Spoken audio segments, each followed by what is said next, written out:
All right, well, welcome everybody. It's really great to see a wonderful crowd like this. Thanks for coming out on a very cold winter evening. Really appreciate it. And hopefully there's enough food and drink in the room to warm us up a bit.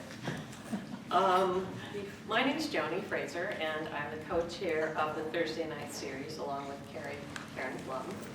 It is a series that highlights local women and their personal journeys of achievements and challenges. This is our third season, and we've had women from local politics, local businesses, artists, authors, educators, DEI specialists, and medical practitioners.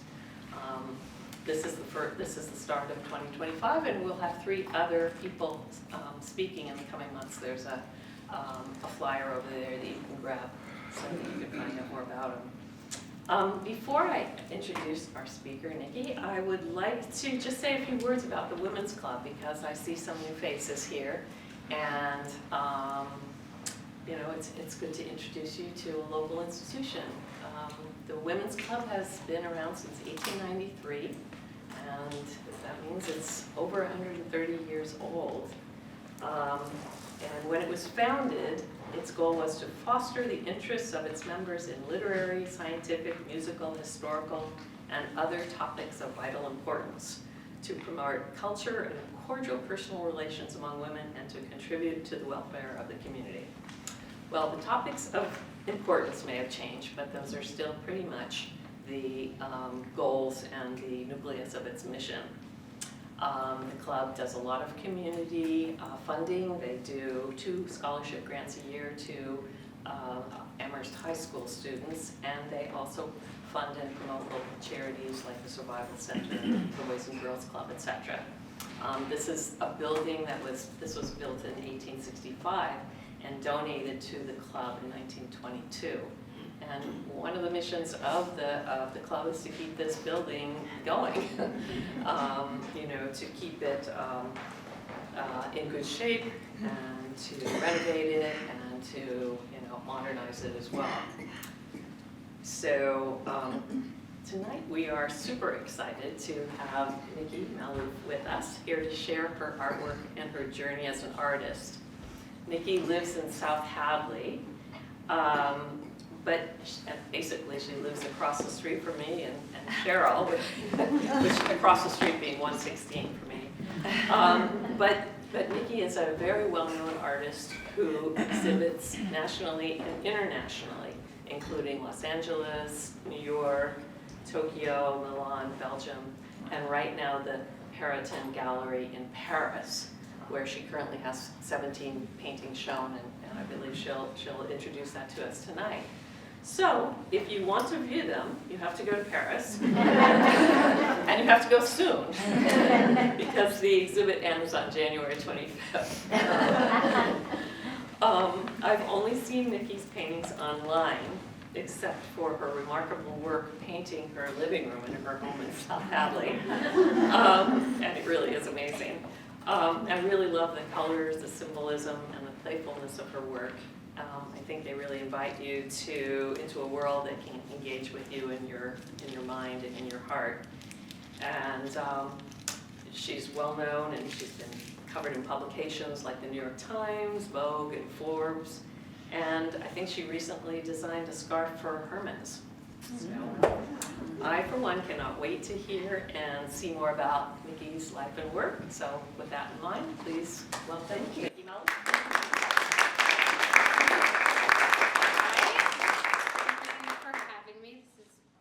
Very exciting. I didn't coordinate my clothes with the paintings. That's just, I guess, my taste. So I thought I would, since my show is up in Paris right now, and it's what I've worked on for about a year, I thought I would take this time to talk about that show because it's a kind of great introduction to my world and my work. So I called this show Around the Clock for a couple of reasons.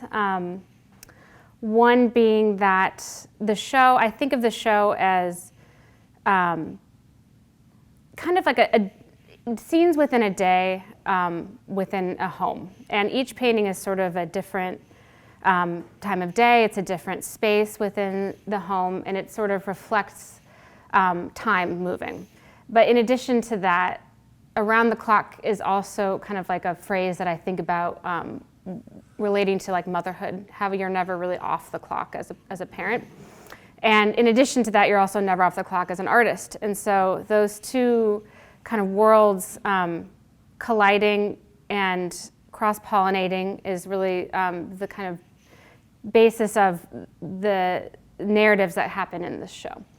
So this is the first room within this space in Paris. And this is the first painting that I made for it. So this painting was exciting for me because I have been kind of hinting at figures for a long time within my paintings, but I haven't directly painted human figures. I was really painting mostly spaces, still life, kitchens, animals, food, things that were kind of like were related to the human experience, but not necessarily the human experience. And so with every show, I'm trying to kind of like introduce new players, new like characters, new themes. And with this one, I started thinking about adding in elements of the human body without necessarily painting the entire thing. So how can I like embed a person within a painting without, only painting the person? And so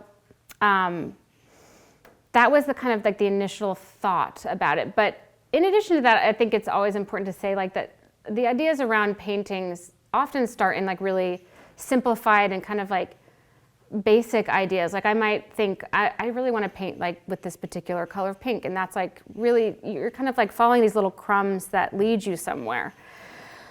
So hands, this color pink, I also was thinking, I have often been referencing in my paintings art history, and this bouquet to me sort of certainly represents the Flemish Dutch still life Vanitas and Memento Mori paintings. So there's definitely a play within that as well. So within that idea itself, I thought it would be interesting to kind of like, if I'm playing with these like parts of people, to kind of embed like a child behind that bouquet. So she's sort of a part of the bouquet. We are part of that whole cycle. We bloom and we age, and it's kind of both disturbing and funny, and she's sort of like, it's almost like she's like aware of it for the first time in between this, as she's eating dinner with her family. And so another little, I want to say like I try to embed little moments of humor as well. It can't always be like life is so hard. It has to also be really like sometimes funny. So this little, we're kind of moving around the end of a meal, and this plate is sort of like an inside joke for people who have small children, because I always say it's like a plate of like failure, because it's like, my kids will only eat like pasta and strawberries and like goldfish, and that's it. So it's sort of a little humor. But so when I was thinking about the hands within this painting, I had just been to the new Metropolitan Museum European wing. They just like rehung it, and there are all these like great old paintings, and I was looking at really zeroing in on these hands and thinking like, can I make a painting that just uses hands as like a way of like saying something, like kind of pushing the narrative forward. And so that was sort of the genesis of that idea. And this is just a detail, so you can see there's like really a lot of, for me, like painting is really about like paint. And it's like, it's super fun to just like try and merge all of these different textures together so that it's almost like a feast for your eyes. Can you say the scale? Okay, this painting, as you can see, is pretty big. So this one, I believe, is like 72 by like 114 inches. So very large. Because I like paintings that are big, that kind of like envelop you into the space. And I've been working at that scale for quite a long time. But But there's a lot of different scale paintings in this show. So this is the next room that you walk in. Here's another. I just wanted to give you guys an idea of the size of some of these paintings because it can help. And then this is a painting that is also sort of like a motherhood-centered painting. And I think about this painting as sort of having to do with this idea, like that I mentioned before, that around the clock means both. You never really end. Your time never ends as a parent and never ends as an artist, and those two worlds create tension within each other at times. So this is sort of a painting about, like, really kind of derived from my actual experience. So when I'm working a lot and I'm thinking a lot about art, my kids are not with me as I'm doing that, I have often reflected that, like, the most time I spend with them is at night when they're sleeping in my bed, which is, an issue. So this is sort of like a painting of the mother as the artist, and she's. I was also thinking in this painting like about the way that like space within Renaissance art, for instance, like rooms within Renaissance paintings are often like they're not really real rooms. They're meant to be just kind of like settings for the story that's being told. And I thought, well, maybe the rooms in my house can do that as well. Maybe they can be not rooms but thoughts. So I think about like the fact that she's sort of she's facing the studio. The studio is leading a little trail of paint with my painting shoes, and back and forth is what she does. And so it's sort of like time in itself is being observed right there. And in that studio space, I'm working on this like a replica of this like amazing early Renaissance mother and child, Madonna and child, and thinking about like, I'm painting about being a mother and painting about it while I'm not actively being a mother because I'm painting about it. So it's like this kind of like, and then here's me screaming out, the kind of, the cat is like the like existential dread or whatever. So, yeah, you got to have fun. And then also like, this Guston painting kind of got into my head because it feels sort of like a lineage of this idea of like the artist who never stops. And okay, so here's another view of the other side of that room. And I thought about needing to kind of like add some different landscapes within this house that we could look out on. And this one's kind of like a more simplified thing. Sometimes when you're making a show, you're thinking about like how it's all just kind of going to fit together. You don't want every painting to have the same amount of information. Some of them need to be kind of like breathing points where you're sort of just allowing some oxygen in, and maybe the window's open and it's breathing some air in. But even there's some kind of like doom going on because there's like a hidden hawk and a cluster of birds that are kind of cartoonish and cute, but also like running for their lives. So, and then of course the child is sort of observing it from behind the window and taking it all in. So she's getting introduced to the world. So, and then I thought about all of these as kind of like being window paintings. I'm going to skip back. So these three being sort of windows. And then here we have, so if this is daytime, this is like the view from that room from night. And in this painting, the mother artist or whomever she is kind of done for the day, and she's like in her element. And this painting was sort of an excuse to paint the texture of that kind of transparent curtain. Sometimes that's like really all it takes. And then I kind of purposely tried to repaint that bouquet that was in the dining scene, so it was sort of like, we're moving through the day. And she's, within all these paintings, or kind of sprinkled throughout, are these little images of like watches. And so that kind of, referencing back to the title of the show and just sort of the way that like time is kind of the ever-present thing in our lives, the thing that kind of directs our day. And in this painting, she's taken off the watch and she's done for the day. So, here's another scene from that day. So this is at the end of the day when you have like a moment to yourself, and the contemplations that come, like when you just have like a split second to yourself. And so this show is sort of like these like freeze frames of these moments throughout the day that, profound things happen throughout our days all the time, but they happen for like a second and then we get like distracted by other things. And so with painting, you can kind of stop and reflect something and let it lead you towards, whatever is going on within you. And you may not even know exactly what it is, but when I started making this painting, I was like, I was going to put a child within the bathtub. But then I thought, no, like maybe she needs to be alone. She needs to be having her own like moment in the mirror. Those moments where you're like looking really close and you're like, oh God, it doesn't look good. Also, a lot of the things that drive my paintings are really just like ideas about paint, and that seems really, it's hard to describe, but because sometimes those ideas feel like they're really just pleasure. And I had this, when I was thinking about making this painting, I was like, oh, I just really want to paint like a brush this one way. And then as you paint it, the brush almost becomes like teeth or like something almost menacing but funny at the same time.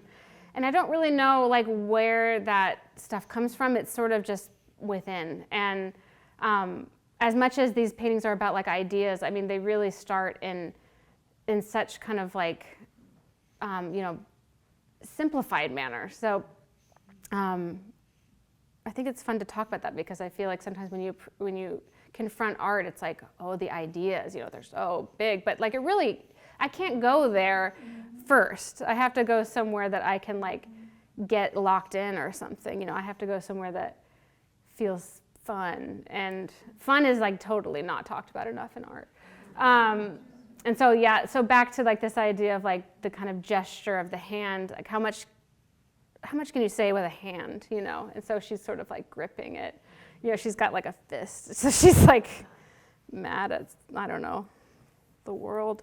Okay, so, again, with the hands have sort of taken over as far as the subject goes. So this painting is sort of similar to the one before, the one in the bedroom where she's preoccupied by her thoughts, and she's got a lot of irons in the fire. She's like thinking about, she's trying to make, food, and she's trying to deal with that, but she has like a blank canvas back there, so she's like, what the hell am I going to do with that? And so it's kind of like, and then of course the watch is creeping out ever so slightly and reminding her that there's only so much time in the day and in life. And so she's maybe slipped and cut herself, or she's just cut strawberries, we don't know. So, and this little girl in the background is sort of based on one of my kids, and she's, either dropped things or thrown them on the floor. We don't know. So, and she's kind of like looking like, what's going on with mom? So I also love how I want to say that with a lot of the animal features in the paintings, they sort of, they function to me as kind of signifiers of a certain tension, or they can be humor or they can be dread. They're sort of they add to the piece in various ways. So they're a critical element, I think. And here's a detail of the little palette, and some very juicy strawberries. Again, paint itself being a subject as much as the images are a subject. This is my take on a Last Supper painting. I don't know if I included I didn't include the, so I was looking at this one particular reference image of a early like Northern Renaissance Last Supper, and I just really liked the composition, but I kind of wanted to like repurpose it for myself.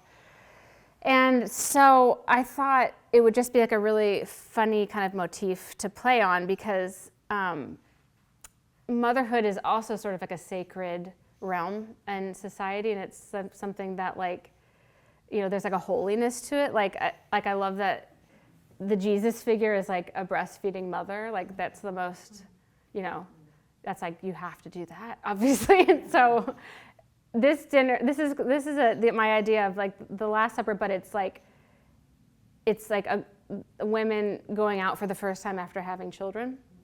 So it's kind of like a painting about expectations. So your expectations about motherhood are always like really intense, and then like expectations versus reality is like a big part of the experience of becoming a parent, I think. So it's like the first time going out, and they obviously it's kind of gone awry, and there's like a lot of chaos, and that feels very true.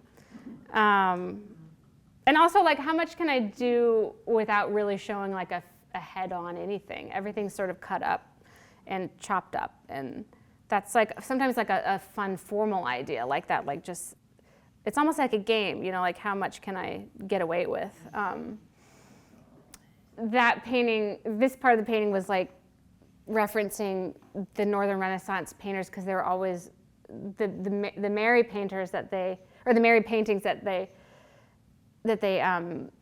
had from that time. They're always like these perfect little teardrops, so it's kind of like a fun reference to that. And then of course the little watches, always lurking. And then, I guess also back down here we have like the dog, which is, bringing in the menace. Mm-hmm. Those are actual real shoes that I owned, and they were really horribly painful. So I had to get my money's worth and put them in a painting. So I brought them into my studio, and they're still there. So, okay, and so this is the garden room. So a part of the home for me is the garden. I spend a lot of time in my garden. It's like the best thing about living outside of a city. Being in the garden is like kind of a constant reminder of the clock in itself, because obviously we have seasons, and when you're growing things are always, coming up, and things are always dying, and things are getting eaten, and things are being eaten, and it's sort of like this amazing drama within a garden. So this is a painting that I made about that experience, trying to kind of like bring as much drama to a garden scene as I could possibly muster. So it's like the tension between the mother trying to do her best at something, and then the child who's trying to be part of it as well, and expectations again creeping in there. But in this painting, it's sort of like there's a lot of like hidden moments of like life and death. Also, the gloves are sort of like wonky. One of them is wrong, and I think that's funny, because it's kind of like I'm always like not that good at any of my hobbies, so it's sort of nice to like, I started painting it and I was like, oh, this is wrong, but it feels right to me. So sometimes it's like, you have to just go with your gut and trust that there's something to it. So yeah, so we have like a lot of little moments of death. There's like a little spider who's eating a moth, of course our cat, destructive, killing all the songbirds. And then this is sort of like a true story. So yeah, kids ripping up, they always want to rip up the flower as soon as it blooms. So, and it's funny too, because like I feel like the children in these paintings sort of like flip from being like, from the mother's perspective, in the way that like but they also flip to my perspective as a child, and I think that that's sort of like a part of motherhood where there's some weird like time warp thing that happens where suddenly you're both the mother, but you're like kind of like reliving your childhood, and it's a really weird feeling, and I don't think anybody really prepares you for that. You know, there's a lot of like time travel with parenting.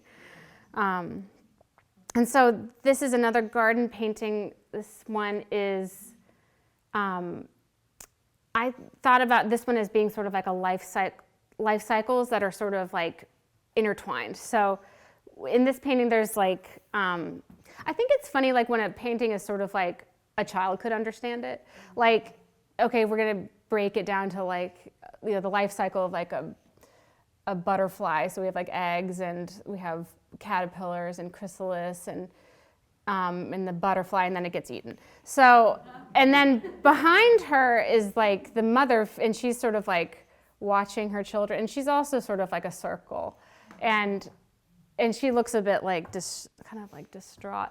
There's also the life cycle of a Japanese beetle, if anyone knows what those are. So yeah, there's the Japanese beetle. So there's all the kind of like drama and chaos, and it's beautiful, and it's thorny and fun. So yeah, so that's that one. And then here's like this is the last garden painting of tomatoes and tomato hornworms. They're so cute though, but God, devils. Yeah. They're like cartoon caterpillars. Okay, so these are the smaller paintings that I made in this show. Sometimes I want to kind of like take a break from all the information and just like pare it down to one really simple idea. This is kind of showing you the scale of these. So this is a life cycle in itself. So this is girlhood, and then young lady. So she's like a bit risque, and then motherhood. And yeah, this one she's wearing like a necklace that has like mom going all the way around the neck. And I thought that was sort of like funny because it's like an infinity, and which is, you know, can be great, but also can be really intense when they're always like saying mom all the time. It's kind of sharp too, so I just thought that was like a funny little inside joke. And then this is another kind of smaller painting series. So these were my take on the Picasso Weeping Women. I don't know if you've ever seen those, but I did include some of these. So I love these paintings, but I feel sort of conflicted about them because I know too much about him, and I just feel like they're not, I don't necessarily inhabit them. And I wanted to see if I could like find a way to repurpose them myself and find a way of like playing with them in my own way. And so, and around this time, I don't know, it's been sort of a tough year for a couple years for women, forever for women, maybe forever. So it's just like, I don't know, sometimes you just have to go fully cathartic, as like ridiculous as that seems, and like almost like embarrassing as that seems at first, but then you just have to like go for it. And so also I was playing again with this idea of like kind of obscuring the image. This one is so funny. I don't know. It's like the scream, you can't take it anymore. And also like the tears are reminding me of those paintings that I was referencing before, though I should have shown you an image of those, but you can look it up. And then here's like a tired mother. So she's sort of like, I don't know, she's loving, and yet there's also like, obviously she's sort of at her wit's end. And so it's, you know, it's like one of those universal experiences that really connects us all. Yeah, so, and then this is the last one, a small rose with a Japanese beetle. Yeah. Yeah, I guess that's my slide talk. But if anybody has any questions or thoughts or anything that you'd like to ask. Yeah, I'm curious, like when you start, like an idea, any of Mm-hmm. it, do you do a pencil sketch? Like how do you Oh yeah, start? I do. I make a very detailed, like blueprint. I used to make a very detailed blueprint, and then I would make a tiny study of it. But it's like there's not enough time. So I just basically make a really good sketch so that I feel like I know what I'm doing, and then come up with some general idea of the color, and then I can go for it. But if I have the blueprint, then I feel like I'm brave enough to do it, because they're not really I don't change them once I'm going. So, yeah, yes. It's really interesting. You obscure the face Mm-hmm. many times, and I was wondering what your thoughts were about doing that. Well, sometimes I think one aspect of being creative is working with your limitations. So I knew that I wanted to begin working with a figure again, but I really didn't know how I was going to even paint figures. So I sort of inched my way into it by just starting with these elements, and that kind of freed me to feel like I could take it on. But in doing that, in working with that limitation, I sort of realized that I actually liked that about it. I liked the feeling of cutting them up and making them sort of enmeshed within the world, and not it being just a painting of this one person, you know. And I want them to maybe be more universal, and I feel like sometimes faces become very specific, and I want them to feel like anybody can understand or inhabit it with you. So, but often, that idea, it's I don't know that I knew that when I did that first. You just start with this kind of really simplified thing. I think I'll just start with the hands. Maybe I can do that, and you just tiptoe into it, so. Oh, okay, go first. I have more of a 30,000 feet question. The collection itself, how do you think about developing a collection? Do you put together a theme? Do you do color stories? Well, I've been sort of working on the domestic space for years at this point, and often, sometimes it'll be based in one part of the house. For a while, I was really working in the kitchen.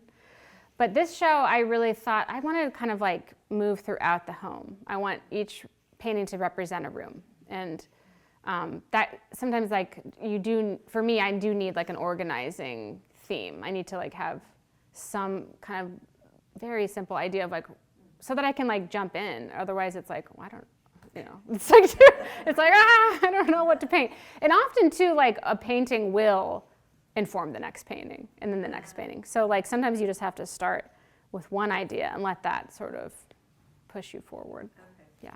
Did you have a question? Well, two things. One, I'm observing the absence of male figures in your paintings. Mm-hmm. And actually, going back 3 slides where you have, it looks like a tree of life. Let's see.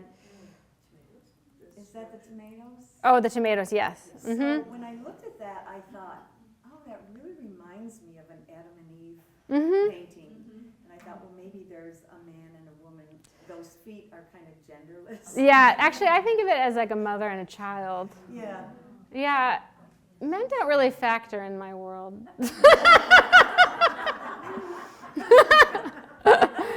They just don't. But I'm from a family of 5 daughters, and I have 2 daughters, and Yes, so I just very female-centric. feel like that's my realm. Yeah, But yeah, I love this work. thank you. Yes. Expressive. I have a question about your artistic journey to the brush. Were you always a painter, or have you dabbled in other things? Are there other mediums that still pull to you? No, I think I was always a drawer as a child, and I didn't become a painter until I went to college. But I knew I wanted to be a painter, so it was sort of always, it was not surprising that I ended up doing that. I was very like artistic as a child, I was always drawing like my world. So I think, I never tried any other mediums, to be honest. I mean, sculpture a little bit, which I would love to do, but I don't have time right now. So, yeah.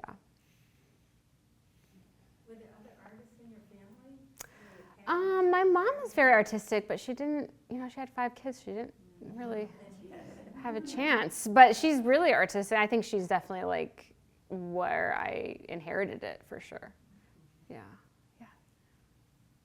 I love your historical references. You mentioned some Renaissance paintings, the hands. You showed that one detail from a Netherlandish painting. This is a really wonderful modern take on like an herbal, like the illustrations Definitely. of an herbal. So how could you just introduce us to your historical eye? You've got lots of references, the little still lifes, the petals of the flowers falling, the holes in the leaves from the Yes. little bugs. Yes. It's just really a refreshing take on what we've taken almost for granted as his art history. Yeah, I mean, I think a lot of the things that have inspired me the most have been Renaissance still life and Renaissance painting. Still life in particular,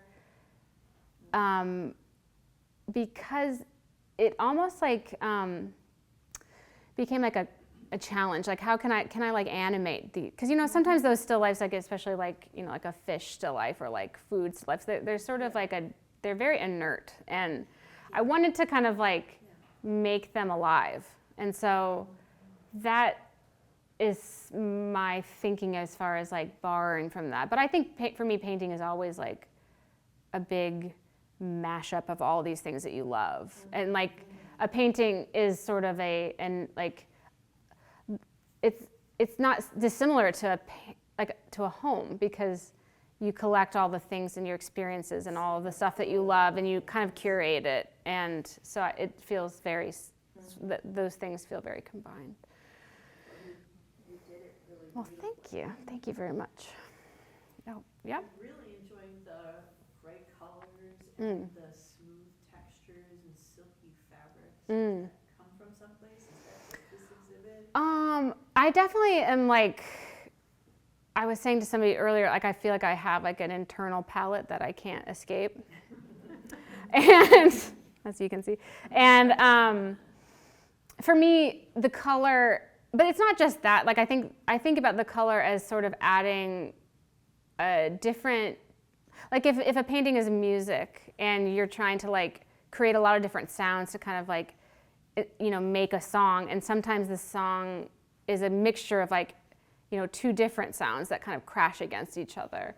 So like for me, a painting needs to have like I want them to be light but also dark, and I want them to like have both of those experiences, like funny and sad and like tragic and also like silly, and that's like the experience of being alive. And also, I mean, painting with really like vivid color is just like extremely fun, and like I'm addicted to that. So that's a good reason to do anything, I think. Are they oils or? They're oils, yeah. All on canvas? On linen, yeah. Oh, on linen. How would you describe your style? Like, I'm thinking contemporary realism. I don't know. It's a good question. Any art historians here want to help me with that? I don't know. I don't know. I mean, they're kind of fantastical. They're not really real. The paintings are like a place to be, not, for me, not always bound to like the rules of the reality. So I don't know if I would call them real. I don't know. That's a good question. I'm going to have to get to the bottom of that. I mean, it's real in that you can tell this is a plant. Yes, you can. But yes, but Very abstract. sure. Oh, certainly it's figurative. Surrealistic Yes. or fantastical elements. Yes. Yeah, you I feel like contemporary art isn't labeled in such like it's sort of like it becomes like such a, like kind of like really just two worlds, like the world of the figurative and the world of abstraction. And we haven't really broken them down in a while. That's for later, I think. So we'll see. I mean, I won't see, but if I'm so lucky to be remembered. Anyway, yes? So I was just looking at your paintings, and I feel like they're really nourishing. The colors are so, they sort of feed me, and they're so, they have like this clarity to them that's really vibrant, and I love that. But I was thinking also, like, I looked at a few of your pieces, but online, and I don't remember seeing like human figures in them before. And you know, I kind of was looking at these and thinking how you went in with hands. Was that grotesquely hard for you? It actually, start with no. Well, it's funny that you mentioned that, because when I started the pink painting, let's go back to that one.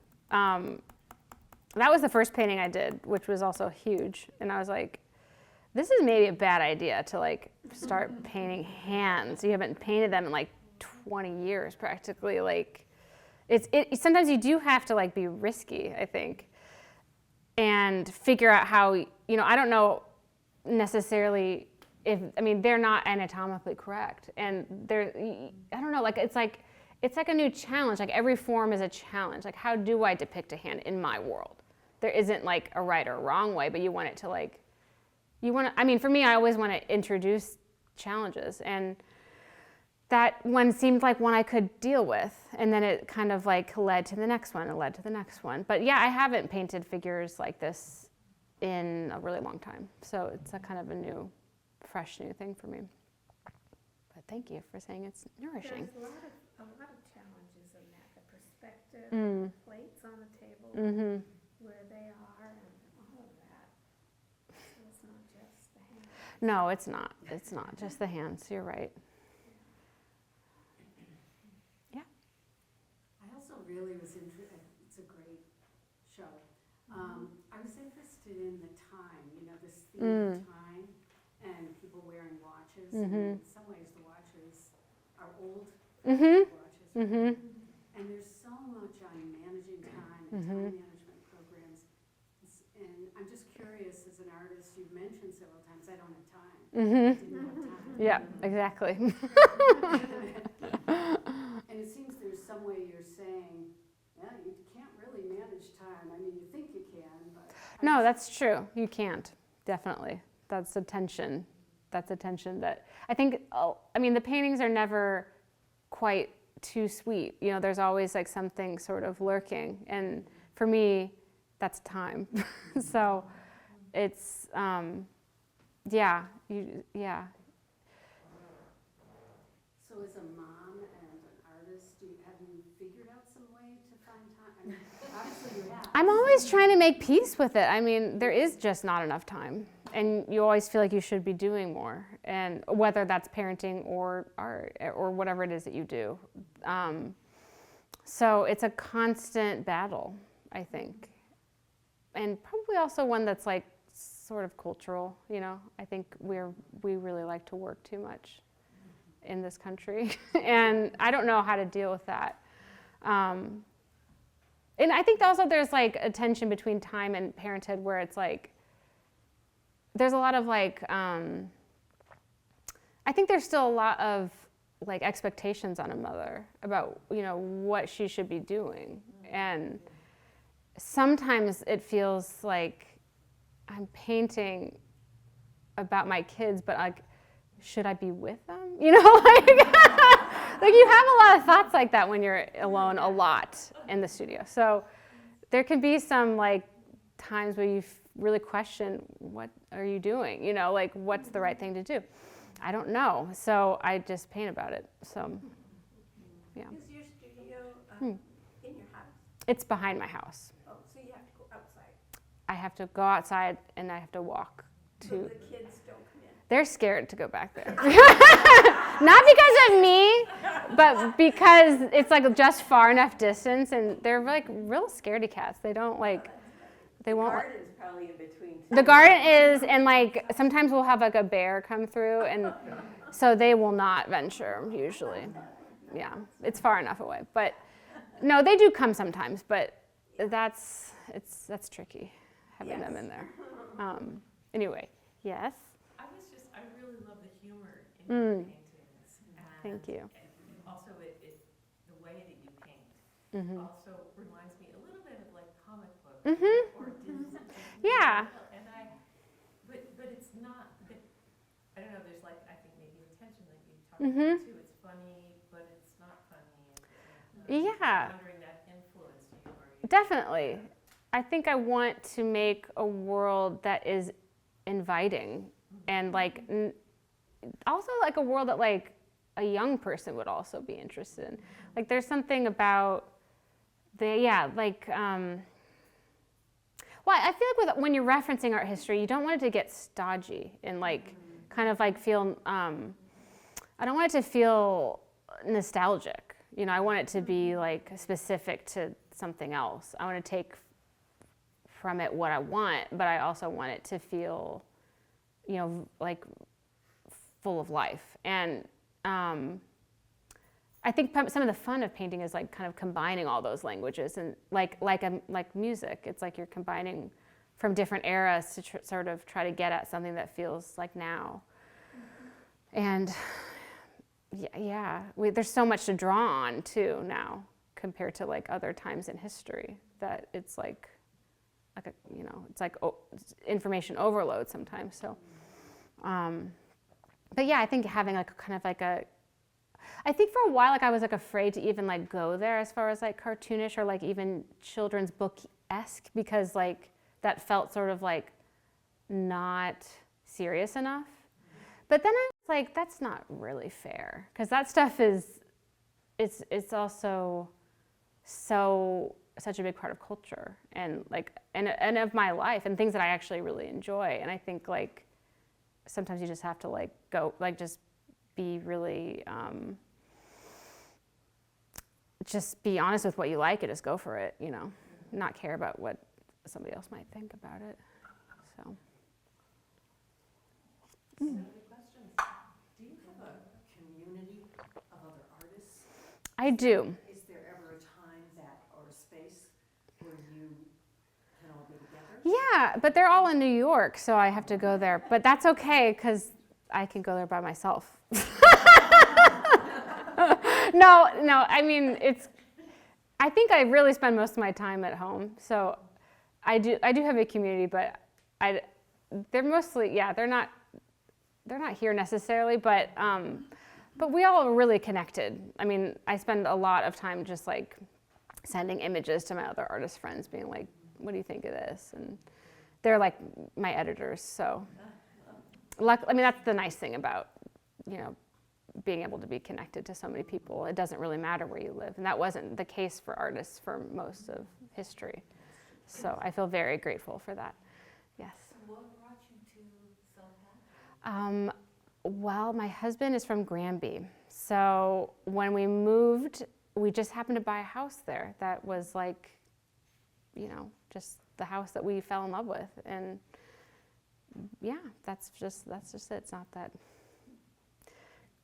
nothing more than that, really. Do you have a favorite painting in this collection? I think maybe this one or this one. Yeah. Anyway. Shall we take one last question? It might be short. What's your next step? Where are you going to go next? Oh, my next painting step, or I don't know actually. I have no idea. I'm really when you're done with a show, it's hard to start again. So I don't know. I mean, we will see. I don't know. Do you have another show lined up? I have one in September in Tokyo, so I have to start thinking soon. Will it be these paintings as well? It'll be a similar. No, it'll be a whole new group, but not as many. So that's good. Did you have a question though? No, it was kind of related Oh, okay. to the next. Cool. So you don't have a local show coming? I don't, I'm sorry. But you, yeah. My question is, how can we stay up to date with you? Can Instagram. Instagram? Find me on Instagram. I never update my website because I just forget. So Instagram. But Instagram is where I post about my next shows and stuff. So yeah, Great. cool. What's your handle? Nikki Maloof. Oh. Yeah. Mm-hmm. Great. Mm-hmm. Well, thank you again. This was fun. Thank you.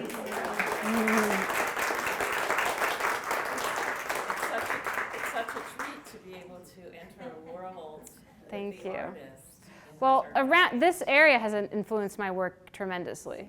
So I feel like my work shifted so much from living here and kind of returning to the domestic world and loving it. So Well, it's very beautiful. thank you. Very much. And one thing I Oh. wanted to just give you from the club. Oh, thank you. Plant. Thank you. There are two of them there because if, like me, I would kill one of them. And then there's one left. That will be in a painting. The mug. Thank And, you. Also, you'll get a year membership. Oh, wonderful. In the club. So Great. thank you again. Great. Thank you.